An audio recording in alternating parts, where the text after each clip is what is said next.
हे आहे DS news network. आपण पाहत आहात आपली बातमी आपला आवाज.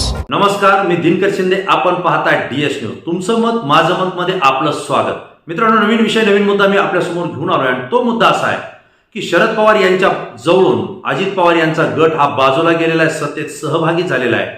परंतु शरद पवार यांना अद्यापपर्यंत त्यांनी उत्तर दिलं नव्हतं. मात्र आता बीड जिल्ह्यातून अजित पवार गटानं शरद पवारांना थेट उत्तर त्या ठिकाणी दिलेलं आहे आणि म्हणून अजित पवार गटानं महाराष्ट्रामध्ये जी कमावली होती ती बीड जिल्ह्यातल्या सभेनं गमावली, अशी परिस्थिती आज आपल्याला या ठिकाणी पाहायला मिळते.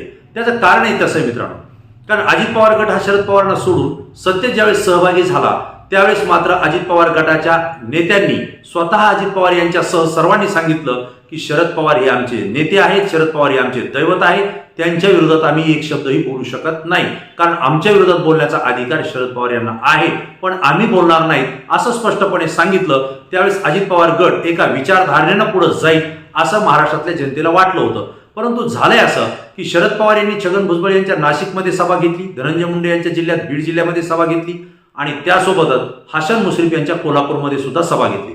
मित्रांनो, आपल्याला सांगावं लागेल की शरद पवार यांनी तिन्ही ठिकाणी जरी सभा घेतल्या असल्या तरी त्यांनी या नेत्यांवर थेट बोलणं त्या ठिकाणी टाळलं होतं. विशेष म्हणजे एखाद दोन वाक्य ते बोलले असतील परंतु ते कोड्यामध्ये बोलले. परंतु शरद पवार यांच्या सोबत असलेले जे नेते आहेत, मग जितेंद्र आव्हाड असतील, अनिल देशमुख असतील किंवा जयंत पाटील असतील किंवा आणखी कोणी नेते, यांनी मात्र अजित पवार यांच्या सोबत गेलेल्या आमदारांवर आणि मंत्र्यांवर त्या ठिकाणी टीका जरूर केली होती. परंतु विषय असा आहे मित्रांनो की बीड जिल्ह्यामध्ये शरद पवार यांची 17 ऑगस्टला सभा झाली आणि त्यानंतर तात्काळ धनंजय मुंडे जे कृषी मंत्री आहेत महाराष्ट्राचे, यांनी मुंबई या ठिकाणी अजित पवार यांच्यासोबत बैठक घेतली आणि बीडला सभा झाली पाहिजे असं त्या ठिकाणी त्यांनी मागणी केली. विशेष म्हणजे अजितदादा पवार यांनी मुंबई या ठिकाणी बैठक घेतली. या बैठकीला बीड जिल्ह्यातले धनंजय मुंडे, प्रकाश सोळंके, अमरसिंह पंडित यांच्यासह आमदार आणि इतर नेते हेही त्या बैठकीला उपस्थित होते. बीड जिल्ह्यातली सभा ही रेकॉर्ड ब्रेक झाली पाहिजे, ऐतिहासिक ठरली पाहिजे आणि त्या ठिकाणी बीड जिल्ह्यातले सगळे लोक, जास्तीत जास्त लोक त्या ठिकाणी उपस्थित राहिले पाहिजे याची रणनीती ही मुंबईमध्ये ठरली आणि त्याच ठिकाणाहून शरद पवार यांची सभा 17 तारखेला होत असताना 27 तारीख जाहीर करण्यात आली. मित्रांनो, धनंजय मुंडे यांनी गेल्या 10 दिवसापासून ही सभा रेकॉर्ड ब्रेक व्हावी यासाठी प्रयत्न केले आणि विशेष म्हणजे कधी नव्हे ते बीड जिल्ह्यात या पद्धतीचं सभेसाठी वातावरण कधीच तयार झालं नाही, अशा पद्धतीचं वातावरण निर्मिती या जिल्ह्यामध्ये करण्यात आली.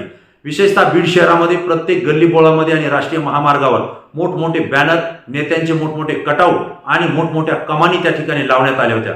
मित्रांनो, शहर इतकं काही मोठं सजलं होतं की या ठिकाणी लाखो नाही तर कोटी रुपयांचा खर्च सजावटीसाठी झाला हे आपल्या लक्षात येत आहे, कारण जाहिरातबाजी तितक्याच प्रमाणात या सभेची करण्यात आली होती. मित्रांनो, आपल्याला मला सांगावं लागेल की एकीकडं कोट्यवधीचा रुपये, कोट्यवधींचा खर्च, लाखोंचा खर्च हा प्रसिद्धीसाठी, डिजिटल बॅनरसाठी किंवा तुमच्या कमानीसाठी त्या ठिकाणी करण्यात आला. मात्र दुसरीकडं बीड जिल्ह्यामध्ये दुष्काळी परिस्थिती आहे, कारण गेल्या महिनाभरापासून बीड जिल्ह्यामध्ये पाऊस नाही, त्यामुळे अनेक पेरण्या रखडलेल्या आहेत. जे काही पिकं आली होती ती ही पिकं आता करपू लागलेली आहेत आणि जी पिकं शेतकऱ्यांच्या हाती लागली त्या शेताच्या मालाला भाव नाहीये. अशा परिस्थितीमध्ये ग्रामीण भागातून शहरामध्ये यायचं कसं हा शेतकऱ्यांच्या समोर, ग्रामीण भागातल्या माणसासमोर प्रश्न आहे. मित्रांनो, प्रत्येकाच्या खिशामध्ये खडखडाट झालेला आहे आणि म्हणून आपलं काम करण्यासाठी जिल्ह्याच्या आणि तालुक्याच्या गावाला जायचं कसं, तर उसनेवारी पैसे घेऊन हे लोक शहरी भागात आणि ग्रामीण भागात येत आहेत. अगदी अशा पद्धतीचं वातावरण बीड जिल्ह्यामध्ये दुष्काळी आहे आणि त्या ठिकाणी अजित पवार यांच्या गटानं विराट सभेसाठी नियोजन केलं, कोट्यवधींचा खर्च केला.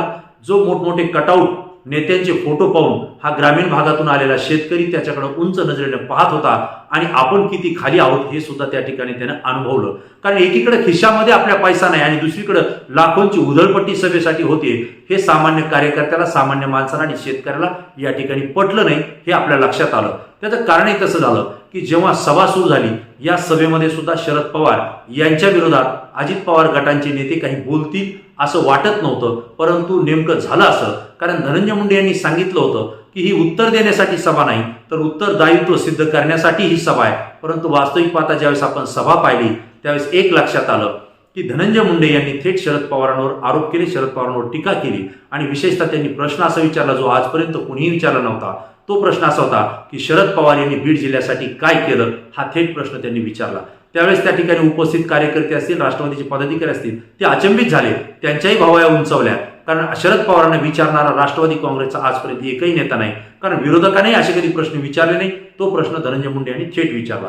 एवढंच नाही तर शरद पवार यांनी माझा इतिहास सांगितला. वास्तविक पाहता माझा इतिहास हा संघर्षाचा आहे, बंडाचा आहे आणि विशेषतः मी शेतकऱ्यांच्या कुटुंबातून आलेलो आहे. येणाऱ्या काळात सुद्धा मी माझा इतिहास काय होता आणि मी काय झालो हे आपल्याला दाखवून देईन, अशा पद्धतीचं स्टेटमेंट हे धनंजय मुंडे यांनी त्या सभेमध्ये केलं.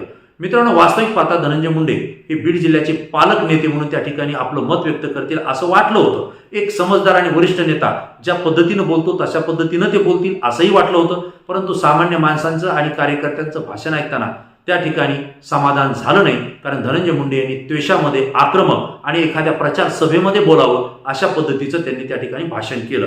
मित्रांनो, एवढंच नाही तर छगन भुजबळ जे नाशिकवरून बीड जिल्ह्यामध्ये आले त्यांनी सुद्धा या ठिकाणी पहिल्यांदाच शरद पवार यांच्यावर थेट नाव घेऊन त्यांनी त्या ठिकाणी टीका केलेली. अत्यंत घाणाघाती टीका त्यांनी केली, अत्यंत घाणाघाती आरोप त्यांनी केले. एवढंच नाही, त्यांनी स्पष्टपणे सांगितलं, पवार साहेब आम्ही भारतीय जनता पार्टी सोबत गेलो, परंतु दिल्लीचा मार्ग हा तुम्ही दाखवला. विशेष म्हणजे तेलगीला मी अटक केलं, तेलगीवर गुन्हे मी दाखल केले, परंतु तेलगीवर एवढी कारवाई करून सुद्धा तुम्ही तात्काळ माझा राजीनामा घेतला. केवळ माझं नाव त्याच्यामध्ये गवलं गेलं किंवा कुणीतरी बोललं म्हणून माझ्यावर आरोप झाले म्हणून माझा राजीनामा घेतला. परंतु पवार साहेब तुमच्यावर सुद्धा गोरा खैरनार आणि इतरांनी तुमच्यावर आरोप केले होते, त्यावेळेस तुम्ही राजीनामा का दिला नाही असं सुद्धा ते बोलले. एवढंच नाही तर अजित पवार हेच आमचे नेते आणि तेच राष्ट्रवादी काँग्रेसचे राष्ट्रीय अध्यक्ष आहेत असंही त्यांनी स्पष्टपणे या ठिकाणी सांगितलं. आणि पहिल्यांदाच राष्ट्रवादी काँग्रेसच्या कोणत्या तरी नेत्यानं थेट शरद पवार आणि त्यांची मुलगी असलेल्या खासदार सुप्रियाताई सुळे यांच्यावर सुद्धा आरोप केला, ते म्हणजे छगनराव भुजबळ यांनी.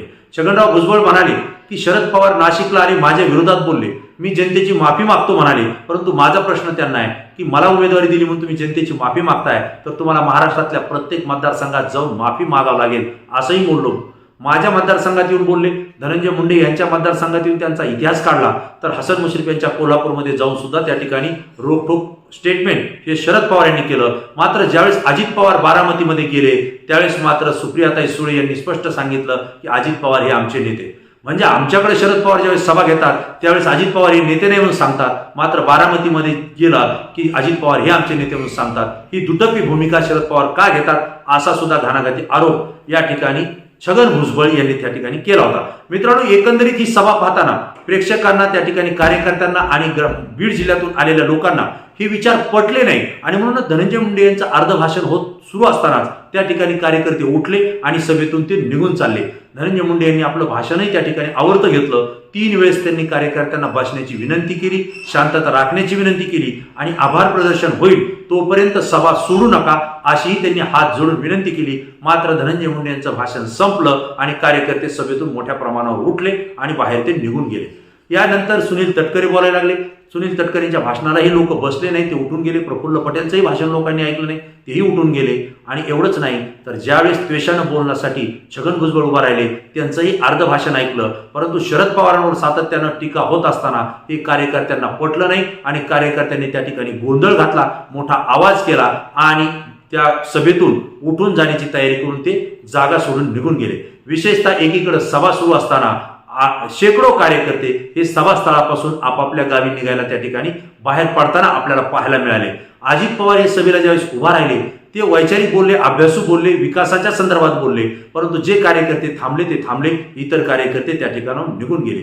ही जी वेळ आली राष्ट्रवादी काँग्रेस अजित पवार गटावर बीडमध्ये, ही का आली याचं आत्मपरीक्षण करणं गरजेचं आहे. आणि म्हणून शरद पवार यांच्याविषयी अजित पवार गटाचे नेते बोलले हे जनतेला आणि राष्ट्रवादी काँग्रेसच्या कार्यकर्त्याला अजिबात पटलेलं नाही आणि पटणार नाही हे या सभेतून आपल्याला लक्षात आलं. मित्रांनो, ज्यावेळेस हे नेते द्वेषानं बोलत होते त्यावेळेस खाली बसलेले कार्यकर्ते असतील किंवा सामान्य जनता असेल ही एकच बोलत होती की शरद पवार साहेबांनी तुम्हाला इतकं दिलं, एवढं मोठं केलं आणि अशा पद्धतीनं तुम्ही पवार साहेबांवर बोलतायत हे या नेत्यांना पटत नाही, शोभत नाही, आपल्याला सुद्धा हे ऐकायला बिलकुल मानसिकता होत नाही असं म्हणून कार्यकर्ते त्या ठिकाणाहून उठून गेले.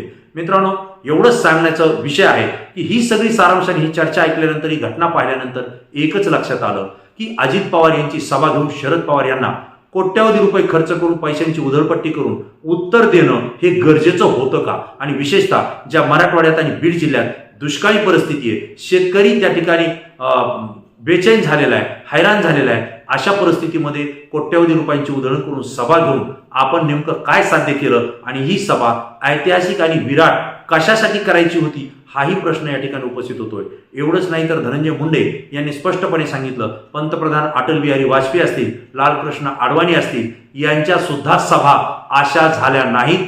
एवढी सभा विराट ही अजित पवारांमुळे बीड जिल्ह्यात झाली असंही त्यांनी त्या ठिकाणी बोलून दाखवलं. मित्रांनो, हा महत्त्वाचा मुद्दा मला आपल्यासोबत शेअर करा वाटला. या घटनेबद्दल मी माझं मत व्यक्त केलं. आपल्याला काय वाटतं आपण लाईक आणि कॉमेंट्स करून जरूर तुमचं मत द्या. मित्रांनो, तुमचं मत अत्यंत महत्त्वाचं असतं, कारण ते अभ्यासू असतं, एक चिकित्सक असतं आणि आपण ज्या जिल्ह्याचे, गावाचे, तालुक्याचे प्रतिनिधित्व करता ती प्रतिक्रिया तुमची असते असं आम्ही मानतो. तुमचं मत आमच्यासाठी अत्यंत महत्त्वाचं आहे. पुन्हा नवीन विषय, नवीन मुद्दा घेऊन आपल्यासमोर येईल. तोपर्यंत धन्यवाद.